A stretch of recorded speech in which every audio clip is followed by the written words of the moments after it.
নমস্কার, আমি রাখি আমার নতুন আরও একটি ব্লগে আপনাদের সবাইকে স্বাগত জানিয়ে আজকের ব্লগটি শুরু করলাম।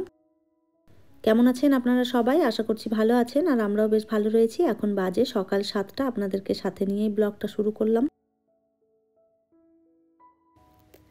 অনেকক্ষণ আগেই ঘুম থেকে উঠে পড়েছিলাম, তারপরে এই যে টুকটাক কাজকর্ম সেরেছি আর বিবেককে স্কুলে রেডি করে দিয়েছি। এখন বাজে প্রায় ওই 8:30টার মতন। আর এই যে দেখুন, আমি ড্রেস আয়রন করে দিয়েছি, তারপরে ও বলছে আমিও করব। তো ওই রুমাল নিয়ে বসেছে আয়রন করতে।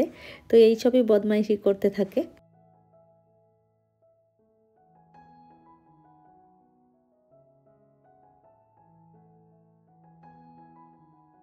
বিবেককে বাসে তুলে দিয়ে আমি ওই দিক থেকে চলে গেছিলাম বাজারে, আর বাজার করে তারপরে এই যে বাড়ি ফিরলাম। এখন বাজে প্রায় ওই 10টা মতন। আর আমি এই যে বাজার থেকে টুকটাক যা জিনিসপত্র নিয়ে এসেছি সেগুলো সমস্ত এই যে গুছিয়ে রাখছি। কয়েকটা ফল নিয়ে এসেছিলাম, সাথে ফুলও নিয়ে এসেছি। একদম ফ্রেশ তাজা চন্দ্রমল্লিকা বিক্রি হচ্ছিল, সেখান থেকেই এই যে চন্দ্রমল্লিকা নিয়ে এসেছি। দু রকমের চন্দ্রমল্লিকা নিয়ে এসেছি। সাদাটা তো কোনো কথা হবে না, দারুণ দেখতে। আর সাথে যে আরও একটা নিয়ে এসেছি, এই যে পার্পেল কালার, হালকা পার্পেল টাইপের রয়েছে, এটাও দেখতে ভীষণ সুন্দর। তো দুটো ম্যাচ করে দিলাম, দেখতে বেশি ভালো লাগবে। এই ভিডিওগুলো আমার আগেরই করা ছিল, সেগুলোই আমি এই যে এডিট করে করে দিচ্ছি। তো আপনাদের হয়তো দেখতে পাবেন যে আমি আগেই কিছুটা দেখিয়ে ফেলেছি, বাকি পরে আবারও দেখাচ্ছি। আপনারা হয়তো সেভাবে বুঝতে পারবেন না, তবে একটু যদি খেয়াল করেন তখন দেখতে পাবেন টেবিলের উপরে ফুলটা আমার আগে থেকেই ছিল, আগের যে ব্লগ শেয়ার করেছিলাম তার মধ্যে ছিল। তো যাই হোক, এই যে দেখতে পাচ্ছেন সুন্দরভাবে টেবিলটাতে ফুলগুলো রেখে দিয়েছি। আর যে গাছটা আমি আগের দিন রেখেছিলাম এখানে, সেটা ওই যে সরিয়ে দিয়েছি। আর দেখতে কত ভালো লাগছে দেখুন ফুলগুলো, আমার তো এত পছন্দ হয়েছে কি বলবো আপনাদের। যাই হোক, ওই দিক থেকে সমস্তটা গুছিয়ে রেখে আমি স্নান করে এসেছি। আর স্নান করে তারপরে এই যে এখন যাব, আরও যে টুকটাক কাজ রয়েছে সেগুলো করব। আর এই যে এখন যাচ্ছি আমি, কয়েকটা কাপড় জামা কেচে দিয়েছিলাম, সেগুলো তো সমস্ত শুকিয়ে গেছে, এগুলো তুলে নেব। আর স্নান করে যে ড্রেসটা পরেছিলাম সেটাও ধুয়ে দিয়েছি, আর সাথে বিবেকের কয়েকটা জুতো ধুয়ে দিয়েছি। জুতো পরে চারদিকে খেলাধুলো করতে থাকে। আর আপনারা তো দেখেইছেন আমার বাপের বাড়িতে গেলে ওখানে সারাদিন ধুলোবালি খাটে।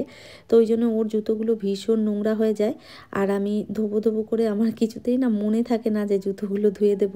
তো ওই জন্য আজকে স্নান করার আগেই জুতোগুলো নিয়ে বাথরুমে রেখেছিলাম, আর স্নান করার সময় সমস্তটা একদম ধুয়ে দিয়েছি। আর এখানটাতে এই যে দিয়ে দিচ্ছি, এখানে বেশ ভালো রোদ আসে, শুকিয়ে যাবে।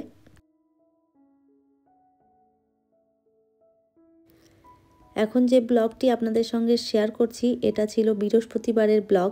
তো এই যে বৃহস্পতিবার দিন তো ঠাকুরের আসন পরিষ্কার করার থাকে, ঘট পাল্টে পুজো দিতে হয়। তো ওই জন্যে না অনেক বাসন টাসন মেজে আর কি পরিষ্কার করতে হয়। তো আমি বাসন নিয়ে চলে এলাম বেলকনিতে।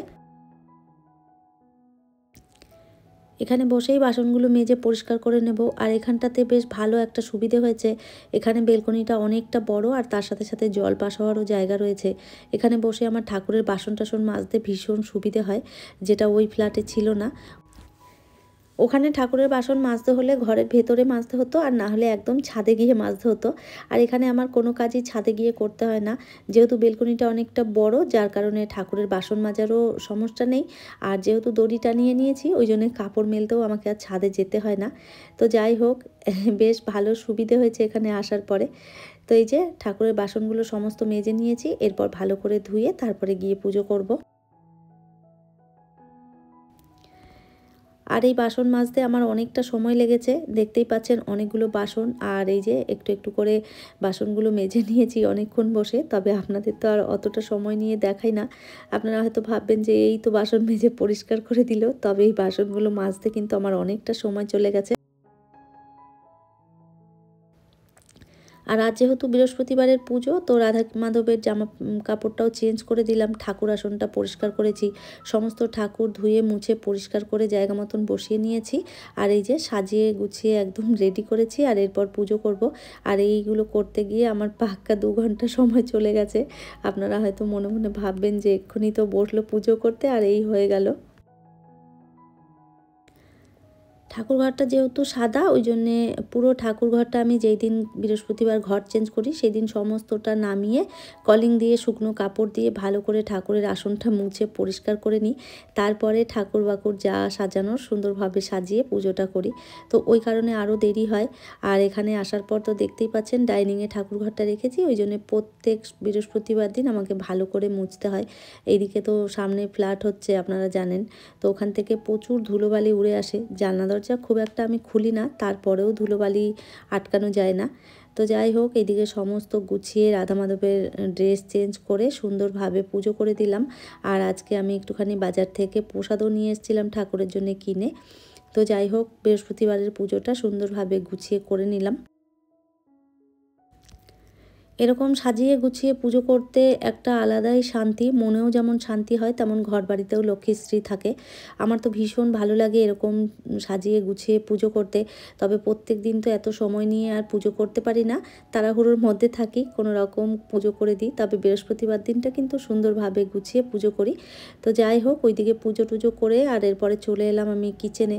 কিচেনটাও একটুখানি ভালো করে গুছিয়ে নিলাম, জিনিসপত্র টুকটাক ছড়িয়ে ছিটিয়ে ছিল। আর এরপরে আমি বাজার থেকে নিয়ে এসেছিলাম ইডলি। তো ইডলি বড়া নিয়ে এসেছিলাম, অনেক দিন পর আমি ইডলি বড়া খাবো।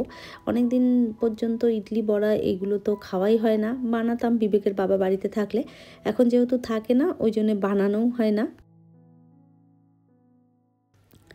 আর কেনা ইডলি খুব একটা খাওয়া হয় না, কেননা সকালবেলার দিকটাতে খুব একটা বাজারে বেরোই না, যার কারণে আনাও হয় না। আর এখন তো একাই থাকি, বিবেকের বাবা বাড়ি থাকলে নিজে বানিয়ে নিই, আর বিবেকের বাবা থাকলে তখন এনেও দেয়, কেননা ও তো হুটহাট করে বাজারের দিকে বেরিয়ে যায়, আমারই বেরোনো হয় না।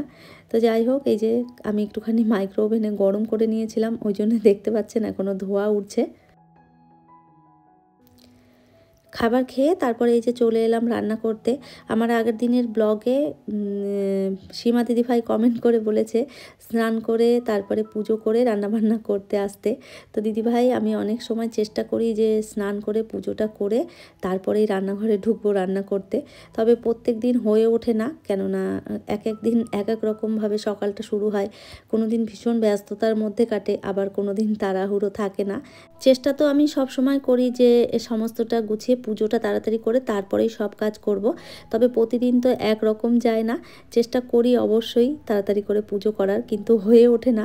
তো যাই হোক, আমি চেষ্টা করব যে পুজো করে মানে তারপরে দুপুরে রান্না বান্না করতে। অসংখ্য ধন্যবাদ দিদিভাই এত সুন্দর একটা কমেন্ট করার জন্য। এভাবেই পাশে থাকবেন। আজ রান্না করব শিম, আলু, বেগুন দিয়ে আর একটুখানি পালং শাক দিয়ে চচ্চড়ি করব। ওই জন্যে আজকে অল্প করে কেটেছি, কেননা প্রত্যেক দিনই অল্প করে কাটতে গিয়ে এত হয়ে যায়, দিয়ে একা খেয়ে পারি না, দিয়ে নষ্ট হয়। ওই জন্য আজকে একদম কম কম করে কেটেছি। আর পেঁয়াজকলি, আলু, বেগুন দিয়ে চিংড়ি মাছ দিয়ে একটা তরকারি করব। চিংড়ি মাছগুলো অনেক আগেই আনা হয়েছিল, বাছা ছিল ফ্রিজে, তো ভাবলাম এটা দিয়েই আজকে তরকারিটা করি। আর এই তো সমস্তটা একদম কেটে গুছিয়ে নিয়েছি, পালং শাকটাও ধুয়ে এই যে ছোট ছোট করে কেটে নিলাম।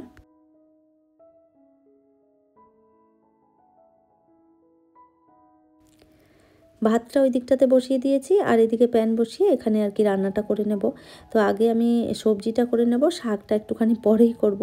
তো এই যে তেলের মধ্যে একটু কালো জিরে দিয়ে দিয়েছি, আর আলু, পেঁয়াজ আর এদিকে বেগুন সমস্তটা দিয়ে ভালো করে একটুখানি নেড়ে চেড়ে ভেজে নেব।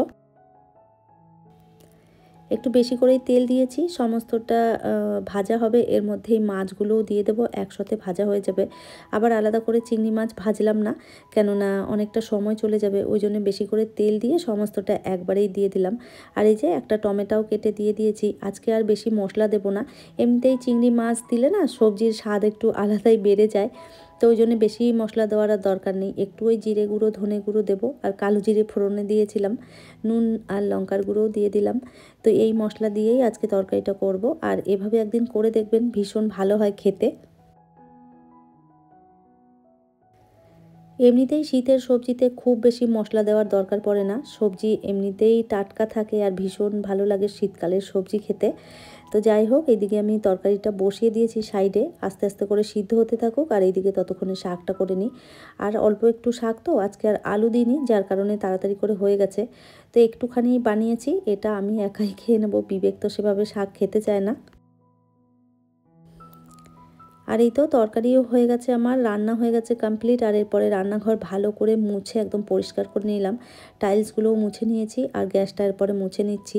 রান্নাঘর রান্না করার পর আমি সুন্দরভাবে গুছিয়ে রাখি, এটা আমার প্রতিদিনেরই অভ্যেস। আগেই আমি স্নানটা করে নিয়েছিলাম, রান্নাবান্না কমপ্লিট করে রান্নাঘর পরিষ্কার করে আর এই যে খেতে বসে পড়লাম। এখন বাজে প্রায় ওই 2টো মতন। এই যে তরকারি হয়ে গেছে আর সাথে রয়েছে শাক ভাজা। খাওয়া দাওয়া করে তারপরে একটুখানি রেস্ট নিয়েছিলাম। আর এই যে প্রতিদিনের মতন বিকেলবেলায় বেরোচ্ছি মাঠে। তাহলে চলুন, আমার আজকের ভিডিওটা এই পর্যন্তই, ফিরবো নতুন ব্লগ নিয়ে। ততক্ষণের জন্য সবাই ভালো থাকবেন, সুস্থ থাকবেন। আবারও দেখা হবে নতুন একটি ব্লগে।